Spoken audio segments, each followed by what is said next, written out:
The Obstacle is the Way by Ryan Holiday.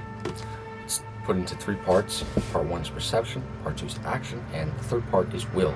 So let's get right into it. You'll come across obstacles, we all do, and it's inevitable, right? Someone will be fair, maybe you knew it might happen. Some of them will be unfair. Maybe you got screwed out of money or your laboratory burnt down. What you can choose to do might be limited, but something that all of us can do is react differently. Something that might make us angry, say, someone criticizes you. You can choose how to react. Say, let's use that criticism, for example. My brother told me my videos suck, so I started to make them better. A blazing fire makes flame and brightness out of everything that is thrown into it. Marcus Aurelius. Part 2, action. Second part is more trying to get you up and to actually use the thing that he talks about in the first part, and a reminder to take action on the things that you kind of learn and the things you pick up from others and the knowledge you gain. So problems aren't usually as bad as we think them out to be. It's a huge step forward to realize the actual event is never the worst part. The worst part is having to figure out what to do with the obstacle or the problem and losing your head. A clearer head makes for steadier hands, and those steady hands must be put to work. Good work. The demand on you is this: once you see the world for what it is, you must act.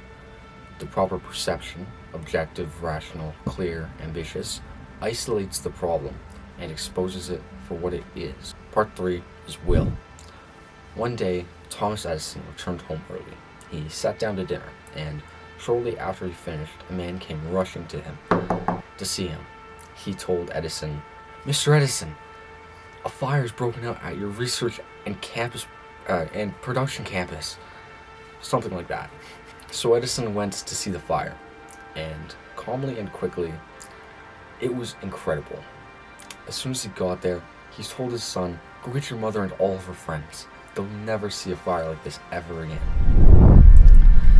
The point is, he could have been mad, he could have wept, but he controlled his emotions, and he chose to see the problem for what it really was.